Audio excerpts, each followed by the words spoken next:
Hey everyone, welcome in Sony Educational Coaching Center. Today we are doing our chapter number first. ये हमारी standard fourth की grammar की book का chapter number 1 है और हमारे लेसन का नाम है भाषा, लिपि और व्याकरण। अब हम सबसे पहले क्या देखते हैं कि भाषा भाषा क्या होती है। साफ और स्पष्ट शब्दों में अगर देखा जाए तो भाषा क्या होती है, जब हम अपने विचार दूसरों के सामने प्रकट करते हैं और दूसरे के विचारों को हम सुनते हैं तो वो क्या कहलाती है, वो कहलाती है हमारी भाषा। तो हमारी भाषा की सबसे पहले डेफिनेशन आती है कि विचारों का आदान प्रदान क्या कहलाता है, भाषा कहलाता है। जैसे हमें शॉर्ट नोट बनाने होते हैं तो हम क्या करते हैं कि सबसे पहले हम भाषा से पढ़ते हैं, तो भाषा को क्या करते हैं, विचारों का आदान प्रदान। आदान प्रदान का मतलब क्या होता है, हम दूसरे की बातों को सुनते हैं और अपनी बातों को हम बताते हैं। तो विचारों का आदान प्रदान क्या कहलाता है, भाषा कहलाता है। इसके लिए आप कितनी भी बड़ी डेफिनेशन को रिटर्न कर सकते हो, बट आपका डेफिनेशन रिटर्न करना मैटर नहीं करता, उससे ज़्यादा मैटर करता है आप लोगों का समझना। तो हम इस बात को समझ सकते हैं कि हमारे विचार हम क्या करते हैं, दूसरों को बताते हैं और दूसरे के विचारों को हम सुनते हैं, तो वो क्या कहलाती है, हमारी भाषा कहलाती है। भाषा के बाद आता है हमारी भाषा के रूप। हमारी भाषा के वैसे तो दो ही रूप हैं जिनको सामान्य तौर पर, मतलब मुख्य तौर पे जिसको माना गया है, वो हमारी दो ही भाषाएं हैं, मौखिक और लिखित। हम इनको याद करते हैं इनके नामों से। मौखिक का मतलब होता है बोलना। मौखिक का मतलब होता है बोलना, कि जिन विचारों को हम बोलकर प्रकट कर दें वो हमारी मौखिक भाषा हो गई। और लिखित का मतलब होता है लिखना, कि जिस भाषा को हम लिख कर प्रकट करें वो हमारी क्या कहलाती है, लिखित भाषा कहलाती है। इसके अलावा भी एक लैंग्वेज और है जिसको भाषा का रूप नहीं दिया गया है, लेकिन फिर भी हमें समझना जरूरी है। जो थर्ड नंबर की लैंग्वेज के रूप में आती है वो आती है हमारी सांकेतिक भाषा। जैसे आपने देखा होगा, जो छोटे बच्चे होते हैं ना, वो मुंह से नहीं बोलते हैं, वो हंसकर रो कर अपनी जो भी एक्टिविटीज होती हैं उनके थ्रू वो हमें बताते हैं कि वो अब खुश हैं, वो दुखी हैं, उनको भूख लगी है या उनको कोई तकलीफ है, क्योंकि वो अपनी बातों को बोल नहीं सकते, बट संकेतों के थ्रू वो हमें बता देते हैं कि उनको क्या चाहिए। तो हमारी जो बुक है उसके अंदर थर्ड लैंग्वेज को कोई स्थान नहीं दिया गया, बट तीसरी लैंग्वेज होती है सांकेतिक भाषा, जिसको हम संकेतों से प्रकट करते हैं। इसके बाद आता है हमारे यहाँ पर विभिन्न भाषाएं होती हैं। जैसे जर्मनी देश है, जर्मनी में जर्मन भाषा बोली जाती है, फ्रांस में फ्रेंच बोली जाती है, इंग्लैंड में अंग्रेजी बोली जाती है, स्पेन में स्पेनिश बोली जाती है, मिस्र में लैटिन बोली जाती है, चीन में मंदारिन बोली जाती है, जापान में जापानी और नेपाल में नेपाली। तो इसी तरीके से भारत में भारतीय भाषा बोली जाती है हमारी। यहाँ पर आता है कि हमारा जो देश है ना वो क्या है, बहुभाषी। मतलब यहाँ पर अलग अलग तरीके के लोग रहते हैं और उनकी जो लैंग्वेज है वो भी अलग अलग तरीके की है। जैसे आप यहाँ पे देख सकते हो कि आंध्र प्रदेश है, वहाँ पर तेलुगु बोली जाती है, ओडिशा में उड़िया लैंग्वेज बोली जाती है, कश्मीर में कश्मीरी, गुजरात में गुजराती, तमिलनाडु में तमिल और महाराष्ट्र में मराठी।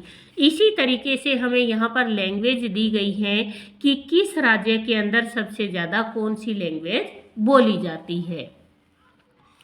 इसके बाद आती है हमारी भाषाएं अलग अलग तरीके की होती हैं। जैसे मातृभाषा। मातृभाषा क्या होती है, जब बच्चा बहुत छोटा होता है और जब तक वो स्कूल जाना शुरू नहीं करता तब तक वो परिवार के माहौल में रहता है। परिवार के लोग जिस तरीके से बातें करते हैं वो बच्चा उसी लैंग्वेज को सबसे पहले सीखता है। अगर वो इंडिया से बाहर रहता है, वो लोग अंग्रेजी में बातें करते हैं, तो वो बच्चा स्टार्टिंग से इंग्लिश बोलना सीख जाता है। अगर वो बच्चा पंजाब का है तो वो सबसे पहले पंजाबी सीखता है। तो इसी तरीके से परिवार में रहकर या अपनी माता के थ्रू जो लैंग्वेज बच्चा सीखता है वो मातृभाषा कहलाती है। आप नाम से याद कर सकते हो कि मातृ मतलब जो हमने लैंग्वेज माँ से सीखी वो हमारी मातृभाषा। इसके बाद आती है राज्यसभा। राज्यसभा का मतलब क्या होता है, जो हमारे राज्य में हमारे भारत के अंदर जो राजभाषा के रूप में काम करती है वो हमारी राजभाषा कहलाती है। उसके बाद आता है प्रादेशिक। प्रादेशिक का प्रादेशिक सॉरी प्रादेशिक का मतलब होता है जो हमारे प्रदेशों में और दूसरे राज्यों को साथ मिलाकर जो लैंग्वेज बोली जाती है वो होती है प्रादेशिक लैंग्वेज। तो अब यहाँ पर क्वेश्चन दिया गया है, क्या बच्चा मातृभाषा अपने परिवार से सीखता है? बिल्कुल। बच्चा अपनी जो बच्चे का फर्स्ट स्कूल होता है वो उसका परिवार होता है। क्या हिंदी भारत की राजभाषा है? हाँ, हमारी जो हिंदी है वो हमारी भारत की राजभाषा है। इसके बाद आता है बोली। बोली क्या होती है? जैसे कि आपने देखा होगा किसी भी अलग अलग एरिया के अंदर जब आप जाते हैं तो वहाँ पर अपनी अपनी लैंग्वेज बोली जाती है। जैसे आप कोटपुतली एरिया की तरफ जाओगे तो वहाँ पर अलग लैंग्वेज है, बानसूर की तरफ जाते हो तो वहाँ अलग लैंग्वेज है, अगर आप हरियाणा के किसी इलाके में जाते हो तो वहाँ पर भी सब जगह अलग अलग तरीके से लैंग्वेज बोली जाती है। तो वो क्या बोली जाती है? बोली।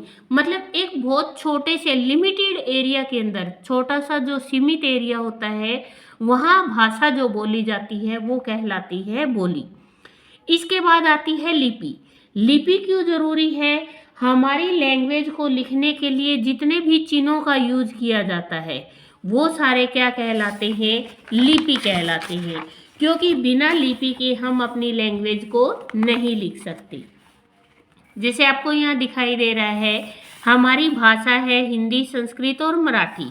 इसकी लिपि है देवनागरी, तो ये हमारी देवनागरी के चिन्ह हैं। इसी तरीके से पंजाबी की लिपि होती है गुरुमुखी, ये आपकी पंजाबी के चिन्ह है। उर्दू ये होती है फारसी लिपि इसकी, और ये इस तरीके से रिटर्न की जाती है। अंग्रेजी, जर्मन, फ्रेंच और स्पेनिश ये रोमन लिपि होती है और ये इस तरीके से रिटर्न की जाती है। इसी तरीके से नीचे आपको दे रखा है कि जो संस्कृत है, अंग्रेजी है, कुमायूनी है और उर्दू है, आपको इनकी लैंग्वेज बतानी है।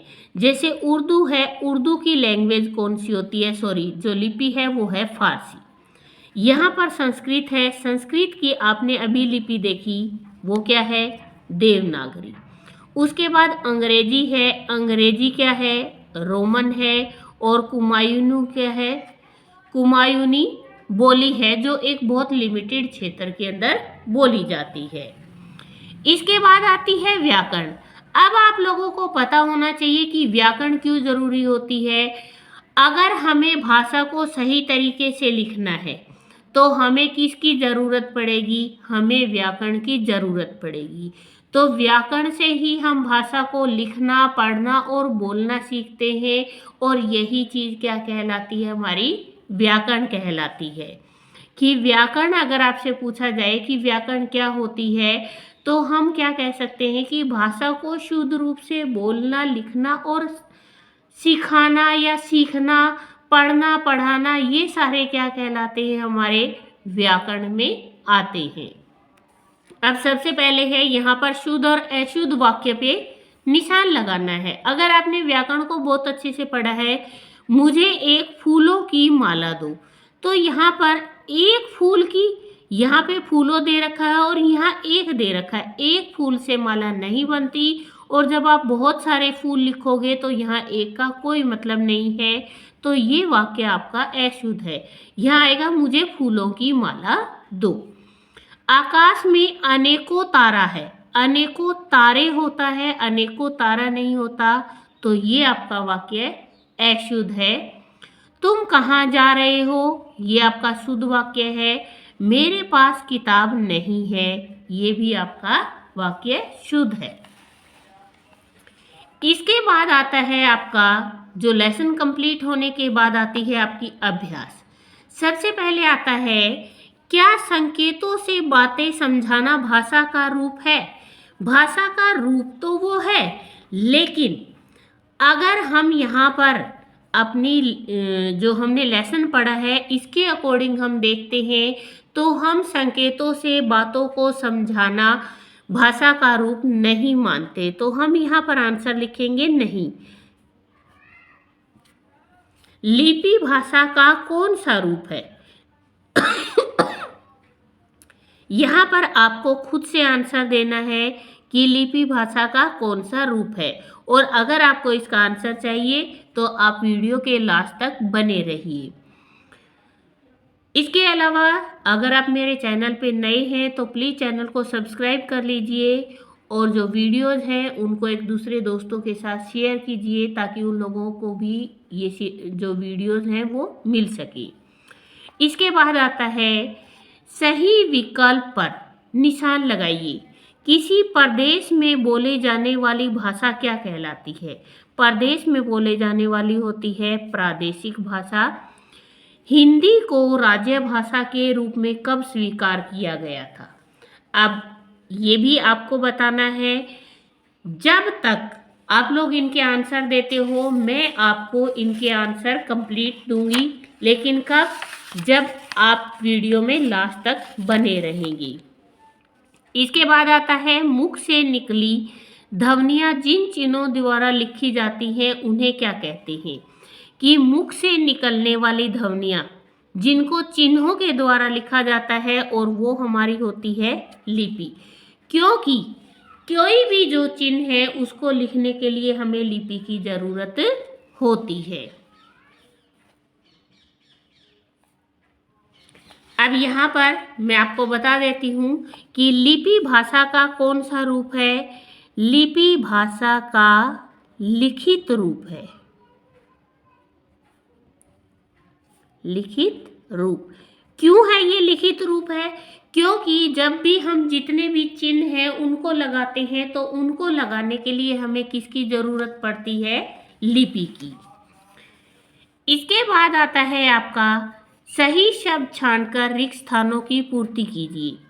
बोलकर विचारों को व्यक्त करना भाषा का रूप होता है। अगर हम किसी भी लैंग्वेज को बोलते हैं तो बोलने का मतलब क्या होता है? मौखिक।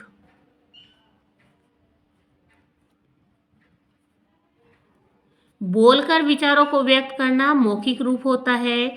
भाषा भाषा का मान्य रूप नहीं है, तो यहाँ पर लिखित भाषा तो भाषा का मान्य रूप है, लेकिन जो सांकेतिक है मैंने आपको अभी बताया था कि यहाँ पर हिंदी लैंग्वेज में जो सांकेतिक भाषा है उसको हम भाषा के रूप में मान्यता नहीं देते, उसका मान्य रूप नहीं है। इसके बाद आता है पश्चिम बंगाल की भाषा। अगर पश्चिम बंगाल है तो बंगाल की कौन सी भाषा है? बांग्ला भाषा है। वहाँ की जो लैंग्वेज है वो बांग्ला लैंग्वेज है। इंग्लैंड में बोली जाती है, इंग्लैंड में बोली जाती है अंग्रेजी।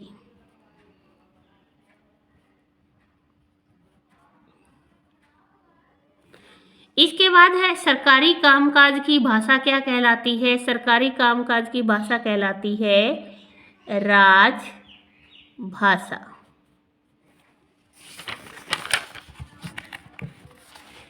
इसके बाद आता है आपका, दिए गए चित्र देखकर भाषा के रूप लिखिए। दिए गए चित्र देखकर भाषा का रूप लिखना है तो ये यहाँ टीवी को देख रही है। अब ये लिखित है या मौखिक है? ये टीवी को सुन रही है तो ये इसका मौखिक रूप है।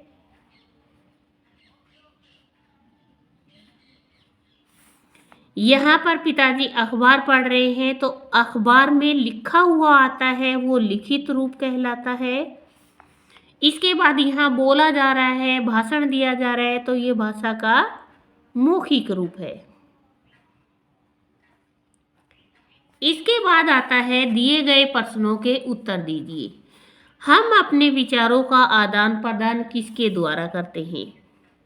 अभी मैंने आपको सबसे पहले क्वेश्चन बताया था, हम अपने विचारों का, अब आपको अगर इसे लर्न करना है तो उसका सीधा और सिंपल तरीका है, जैसे आपने ये लिखा हुआ है, सारा आंसर तो आपका यहीं पे ही है, विचारों का आदान प्रदान। बस आंसर किसकी जगह लिखना है, किसके। यहाँ पे जो आपको किसके दे रखा है, किसके की जगह आएगा भाषा। भाषा द्वारा करते हैं। हम अपने विचारों का प्रदान, जो आदान प्रदान करते हैं, किसके द्वारा करते हैं, भाषा द्वारा करते हैं। इसके बाद नेक्स्ट क्वेश्चन है आपका, मातृभाषा किसे कहते हैं। मातृभाषा मतलब माँ कि वो भाषा जो बच्चा या तो अपने परिवार से सीखता है या फिर अपनी माता से सीखता है, वो क्या कहलाती है, मातृभाषा कहलाती है। भाषा का व्याकरण में क्या महत्व है। अभी मैंने जब आपको लेसन पढ़ाया उसमें बताया था कि व्याकरण ही वो जरिया है जिसके द्वारा हम भाषा को सही तरीके से लिखना, पढ़ना, बोलना, ये सारे काम हम किसके थ्रू करते हैं, ये सारे काम करते हैं हम भाषा के थ्रू। अब आपका एक क्वेश्चन यहाँ पर रह गया था, यहाँ पे एक क्वेश्चन दिया गया है आपको कि यहाँ पर हिंदी को राजभाषा के रूप में कब स्वीकार किया गया था, तो ये आंसर आपका आएगा 1949 में। प्लीज़ वीडियो को शेयर कीजिए, लाइक कीजिए, और अगर आपको पसंद आता है तो आप कमेंट करके बताइए, और अगर आपको पसंद नहीं भी आता है तब भी आप कमेंट करके बताइए कि आपको क्या ऐसी चीज़ है जो अच्छी नहीं लगी। Thank you.